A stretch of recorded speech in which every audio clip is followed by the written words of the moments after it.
10 ವರ್ಷಗಳಿಂದ ಈ ಮದ್ಯವ್ಯಸನಕ್ಕೆ ಗುರಿಯಾಗಿದ್ದೆ. ಸಂಜೆ ಟೈಮಲ್ಲಿ ಮಾತ್ರ ಕುಡಿತಾ ಇದ್ದೆ. ಆಮೇಲೆ ಒಂದು 2 ವರ್ಷ 3 ವರ್ಷ ಬಿಟ್ಟು ಮಧ್ಯಾಹ್ನ ಟೈಮ್ಗೆ ಹಾಗೆ ಬೆಳಿಗ್ಗೆ ಟೈಮ್ಗೆ ಈ ತರ ಕಂಟಿನ್ಯೂ ಆಗ್ತಾ ಹೋಯ್ತು. ಅದು 4 ವರ್ಷದ ಮಗ ಇದ್ದಾನೆ. ಹಗಲು ಹೊತ್ತಿಗೆ ನನ್ನ ಜೊತೆ ಇರ್ತಿದ್ದ, ಆದ್ರೆ ರಾತ್ರಿ ಕುಡಿದು ಬಂದಾಗ ನನ್ನ ಜೊತೆ ಬರ್ತಾ ಇರಲಿಲ್ಲ ಅವನು. ಅಣ್ಣ ಮತ್ತು ತಂದೆಯೊಡನೆ ತುಂಬಾ ಜಗಳಗಳಾಗ್ತಿತ್ತು. ಅಣ್ಣ ಅವರು ಇಲ್ಲಿ ತಂದು ಸೇರಿಸಿದ್ದಾರೆ ನನಗೆ. ಮದ್ಯವ್ಯಸನದಿಂದ ಮುಕ್ತಿ ಹೊಂದಬಹುದು ಅಂತ ಒಂದು ತಿಳಿದುಕೊಂಡೆ. ಇದರಿಂದ ನಾನು ವ್ಯಸನ ಮುಕ್ತನಾಗ್ತೇನೆ ಅಂತ ದೃಢವಾದ ಸಂಕಲ್ಪನ ಹೊಂದಿದರೆ, ಸ್ನೇಹಿತರು ಪರಿಚಯಸ್ಥರು ಈ ತರ ಮದ್ಯವ್ಯಸನಗಳಿದ್ರೆ ಅವರನ್ನು ಇಲ್ಲಿ ಕರೆತಂದು ಸೇರಿಸುವ ಪ್ರಯತ್ನವನ್ನು ಕೂಡ ನಾನು ಮಾಡ್ತೇನೆ. ಬೆಳಿಗ್ಗೆ ಎದ್ದು ಯೋಗ ಮಾಡ್ತಾರೆ, ಧ್ಯಾನ ಮಾಡ್ತಾರೆ, ಸಾಂಸ್ಕೃತಿಕ ಕಾರ್ಯಕ್ರಮಗಳನ್ನು ಮಾಡ್ತಾರೆ, ಭಜನಾ ತಂಡಗಳು ಬರ್ತದೆ. ನಮಸ್ಕಾರ ವೀಕ್ಷಕರೇ, ನಾವಿಂದು ಧರ್ಮಸ್ಥಳ ಮಂಜುನಾಥೇಶ್ವರ ವ್ಯಸನ ಮುಕ್ತ ಹಾಗೂ ಸಂಶೋಧನಾ ಕೇಂದ್ರದಲ್ಲಿದ್ದೀವಿ. ಈ ಸಂಶೋಧನಾ ಕೇಂದ್ರದಲ್ಲಿ ಕಳೆದ 6 ದಿನಗಳಿಂದಲೂ ಕೂಡ ಮದ್ಯಪಾನವನ್ನು ಸೇವಿಸ್ತಾ ಇರೋರಿಗೆ ಒಂದು ಚಿಕಿತ್ಸೆ ರೀತಿಯಲ್ಲಿ ಒಂದು 7 ದಿನಗಳ ಕಾಲ ಶಿಬಿರ ನಡೆಸ್ತಾರೆ. ಸದ್ಯಕ್ಕೆ ಶಿಬಿರದಲ್ಲಿದ್ದಂತಹ ಅಭ್ಯರ್ಥಿ ನನ್ನ ಜೊತೆಗಿದ್ದಾರೆ. ಸೊ ನಾನು ಅವ್ರನ್ನ ಮಾತನಾಡಿಸ್ತಾ ಹೋಗ್ತೀನಿ. ಸರ್ ನಮಸ್ತೆ, ಎಲ್ಲಿಂದ ಬಂದಿರೋದು, ನಿಮ್ಮ ಹೆಸರೇನು ಸರ್? ನಮಸ್ತೆ ಮೇಡಮ್, ನಾ ಉತ್ತರ ಕನ್ನಡ ಜಿಲ್ಲೆ ಹೊನ್ನಾವರ ತಾಲೂಕಿನಿಂದ ಒಂದು ಪುಟ್ಟ ಹಳ್ಳಿಯಿಂದ ಬಂದಿರೋದು. ಮೊದಲಿಗೆ ಓಂ ಶ್ರೀ ಮಂಜುನಾಥಾಯ ನಮಃ. ಶ್ರೀ ಕ್ಷೇತ್ರ ಧರ್ಮಸ್ಥಳ ಸ್ವಾಮಿಯನ್ನು ನೆನೆಸುತ್ತಾ ಕಾವಂದೂರು ಮತ್ತು ಅಮ್ಮನವರಿಗೆ ನಮಸ್ಕರಿಸ್ತಾ, ನಾನು ಈ 2000ನೇ ಶಿಬಿರದ ಶಿಬಿರಾರ್ಥಿ ಹಾಗೂ ನಾನು ಈ ಮೊದಲು ಹೇಳಬೇಕಂದ್ರೆ ಒಂದು 10 ವರ್ಷಗಳಿಂದ ಈ ಮದ್ಯವ್ಯಸನಕ್ಕೆ ಗುರಿಯಾಗಿದ್ದೆ. ಮೊದಲು 1-2 ಸಾರಿ ಮಾತ್ರೆ ತಗೊಂಡು ಕೆಲವೊಂದು ಸಾರಿ ಬಿಟ್ಟಿದ್ದು ಇದೆ. ಅದರಲ್ಲಿ 1 ತಿಂಗಳು 2 ತಿಂಗಳು ಈ ಥರ ಬಿಟ್ಟಿದ್ದೆ. ಆಮೇಲೆ ಮತ್ತೆ ಶುರು ಮಾಡಿದ್ದೆ. ಆದರೆ ಈಗ ಮತ್ತೆ ಮದ್ಯವ್ಯಸನಕ್ಕೆ ಮತ್ತೆ ಜಾರಿದ್ದೆ. ಇದರಿಂದ ನಮ್ಮ ಮನೆಯಲ್ಲಿ ಹೆಂಡತಿ, ಅಣ್ಣ ಮತ್ತು ತಂದೆಯೊಡನೆ ತುಂಬ ಜಗಳಗಳಾಗ್ತಿತ್ತು. ತುಂಬ ಬೇಸರಗೊಂಡಿದ್ರು ಅವರೆಲ್ಲ. ತುಂಬ ಸಾರಿ ಬೈಕ್ ಕೆಳಗಡೆ ಬಿದ್ದಿದ್ದು ಇದೆ. ಆಮೇಲೆ ತುಂಬ ಸಾರಿ ಹಾಸ್ಪಿಟ್ಲ್ ಅಡ್ಮಿಟ್ ಆಗಿದ್ದು ಇದೆ. ಅದು ಯಾವುದರಿಂದ ಪ್ರಯೋಜನ ಆಗಲಿಲ್ಲ. ಇದರಿಂದೆಲ್ಲ ಬೇಸತ್ತು ನಮ್ಮ ಅಣ್ಣ ಅವರು ಇಲ್ಲಿ ತಂದು ಸೇರಿಸಿದ್ದಾರೆ ನನಗೆ. ಇದರಿಂದ ಫಸ್ಟ್ ದಿನ ಬರುವಾಗ ತುಂಬ ನನಗೆ ಭಯ ಇತ್ತು. ಇಲ್ಲಿ ಯಾವ ಥರ ಇದೆ ಏನೋ ಇದು ಅಂತ ಗೊತ್ತಿರಲಿಲ್ಲ. ಆಮೇಲೆ ಫಸ್ಟ್ ದಿನ ಅದು ನಮ್ಮ ಪ್ರಾದೇಶಿಕ ನಿರ್ದೇಶಕರಾದ ವಿವೇಕ್ ಸರ್ ಅವ್ರದ್ದು ಭಾಷಣ ಕೇಳಿಬಿಟ್ಟು ಇದರಿಂದ ಕುಡಿತದಿಂದ ಆಗುವ ದುಷ್ಪರಿಣಾಮಗಳು ಮತ್ತು ಅಪಾಯಗಳು ಮತ್ತು ಆರೋಗ್ಯಕರ ಸಮಸ್ಯೆಗಳನ್ನು ಅರಿತು ಇಲ್ಲಿ 8 ದಿನಗಳ ಕಾಲ ಇರಬೇಕು ಅಂತ ನಾನೇ ಸಂಕಲ್ಪ ಮಾಡಿಕೊಂಡೆ. ಆಮೇಲೆ ಸೆಕೆಂಡ್ ಡೇಯಿಂದ ಇಲ್ಲಿ ಯೋಗ, ಭಜನೆ, ಸಾಂಸ್ಕೃತಿಕ ಕಾರ್ಯಕ್ರಮ, ಗುಂಪು ಚಟುವಟಿಕೆ ಇದನ್ನೆಲ್ಲ ನೋಡಿಬಿಟ್ಟು ನಮ್ಮಲ್ಲೊಂದು ನಿರ್ಧಾರ ಬಂತು. ಇದರಿಂದ ನಾವು ಮುಕ್ತಿ ಹೊಂದಬಹುದು, ಮದ್ಯವ್ಯಸನದಿಂದ ಮುಕ್ತಿ ಹೊಂದಬಹುದು ಅಂತ ಒಂದು ತಿಳಿದುಕೊಂಡೆ.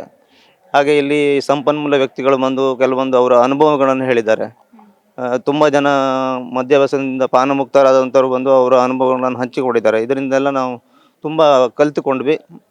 ಮತ್ತು ಇಲ್ಲಿನ ಆರೋಗ್ಯಾಧಿಕಾರಿಗಳು, ಸಮಾಲೋಚಕರು ಮತ್ತು ಶಿಬಿರಾಧಿಕಾರಿಗಳು ಇವ್ರದ್ದೆಲ್ಲ ಮಾಹಿತಿಗಳನ್ನು ಮಾರ್ಗದರ್ಶನ ಪಡೆದುಕೊಂಡು ಇದರಿಂದ ಮುಕ್ತರು ಹೊಂದಬೇಕು ಅಂತೇಳಿ ನಾವು ದೃಢವಾದ ಸಂಕಲ್ಪವನ್ನು ಮಾಡಿದ್ದೇವೆ. ಮತ್ತು ಇದಕ್ಕೆ ಕಾರಣೀಕರ್ತರಾದಂಥ ಕಾವಂದೂರು ಮತ್ತು ದಂಪತಿಗಳಿಗೆ ನಮ್ಮ ಕೋಟಿ ನಮನಗಳು. ಇದರಿಂದ ನಾನು ವ್ಯಸನ ಮುಕ್ತನಾಗ್ತೀನಿ ಅಂತ ದೃಢವಾದ ಸಂಕಲ್ಪವನ್ನು ಹೊಂದಿದ್ದೇನೆ. ಮತ್ತು ಅದೇ ಥರ ನಮ್ಮ ಎಲ್ಲ ಶಿಬಿರಾರ್ಥಿಗಳು ಈ ಥರ ಮದ್ಯವ್ಯಸನದಿಂದ ಮುಕ್ತವಾಗಲಿ ಅಂತ ನಾನು ಆ ದೇವರಲ್ಲಿ ಪ್ರಾರ್ಥಿಸ್ತೇನೆ. ಹಾಗೆ ನಮ್ಮ ಊರಿನ ಸ್ನೇಹಿತರು, ಪರಿಚಯಸ್ಥರು ಮತ್ತು ಸಮಾಜದವರು ಈ ಥರ ಮದ್ಯವ್ಯಸನಗಳಿದ್ದರೆ ಅವರನ್ನು ಇಲ್ಲಿ ಕರೆತಂದು ಸೇರಿಸುವ ಪ್ರಯತ್ನವನ್ನು ಕೂಡ ನಾನು ಮಾಡ್ತೇನೆ ಅಂತ ಹೇಳಲಿಕ್ಕೆ ಇಷ್ಟಪಡ್ತೇನೆ. ಸರ್, ನೀವು ಹೇಳಿದ್ರಿ ನಾನು 10 ವರ್ಷದಿಂದ ಕುಡಿತಾ ಇದ್ದೆ ಅಂತ. ಇವಾಗ ನೀವು ಎಷ್ಟು ತಗೊಳ್ತಾ ಇದ್ರಿ ದಿನಕ್ಕೆ, ಮತ್ತೆ ಯಾವ ಬ್ರ್ಯಾಂಡು? 10 ವರ್ಷ ಅಂದರೆ ಹಬ್ಬಬ್ಬ ಅಂದರೆ ಎಷ್ಟು ಖರ್ಚಾಗಿರಬಹುದು ದುಡ್ಡು? 10 ವರ್ಷ ಅಂದರೆ ನಾನು ಸ್ಟಾರ್ಟಿಂಗ್ ಅದು ಮೋಜಿಗಾಗಿ ಕುಡಿದಿದ್ದು ಸ್ನೇಹಿತರ ಜೊತೆ. ಆಮೇಲೆ ಅದು ಅಂದರೆ ಸಂಜೆ ಟೈಮಲ್ಲಿ ಮಾತ್ರ ಕುಡಿತಾ ಇದ್ದೆ. ಆಮೇಲೆ ಒಂದು 2 ವರ್ಷ 3 ವರ್ಷ ಬಿಟ್ಟು ಮಧ್ಯಾಹ್ನ ಟೈಮ್ಗೆ ಹಾಗೆ ಬೆಳಿಗ್ಗೆ ಟೈಮ್ಗೆ ಈ ಥರ ಕಂಟಿನ್ಯೂ ಆಗ್ತಾ ಹೋಯ್ತು ಅದು. ಹಾಗೆ ಅದು ಒಂದು ವ್ಯಸನವಾಗಿ, ಅಂದರೆ ಅದಿಲ್ಲದೆ ಇದ್ರೆ ಆಗಲ್ಲ ಅನ್ನೋ ಥರ ಮಟ್ಟಕ್ಕೆ ಹೋಗಿತ್ತು ಅದು. ಆ ಥರ ಆಗಿತ್ತು. ಇದುವರೆಗೆ ನಾನು ಸುಮಾರು ಅಂದರೆ ಡೈಲಿ ಒಂದು 300 ಅಂದರೆ ಈಗ 10 ವರ್ಷದಿಂದ ಮಧ್ಯದಲ್ಲೇ 1 ವರ್ಷ 2 ವರ್ಷ ಬಿಟ್ಟಿದ್ದೇನೆ. ತುಂಬ ದುಡ್ಡು ಖರ್ಚು ಮಾಡಿದ್ದೇನೆ. ಹೌದು ಮೇಡಮ್. ಇದರಿಂದ ಫ್ಯಾಮಿಲಿಗೆ ಹೇಗೆ ಎಫೆಕ್ಟ್ ಆಗ್ತಿತ್ತು? ಯಾಕಂದ್ರೆ ಹೆಂಡತಿ ಒಂದ್ ಕಡೆ ಮಕ್ಕಳಿರ್ತಾರೆ, ಅವ್ರಿಗೆ ಏನ್ ತೊಂದರೆ ಆಗ್ತಿತ್ತು? ತೊಂದರೆ ಅಂದರೆ ಅದೇ ನಮ್ಮ ಹೆಂಡತಿಯವ್ರಿಗೆ ಕಿರಿಕಿರಿ ಆಗ್ತಿತ್ತು. ಅವರು ಡೈಲಿ ಜಗಳ ಆಗ್ತಿರ್ಲಿಲ್ಲ. ನಾನು ಕುಡಿದು ಬಂದಾಗ ಕೆಲವೊಂದು ಸಾರಿ ಜಗಳ ಆಗ್ತಿತ್ತು. ಹಾಗೆ ನನ್ನ ಮಗನ ಬಗ್ಗೆ ಹೇಳ್ಬೇಕು, 4 ವರ್ಷದ ಮಗ ಇದ್ದಾನೆ.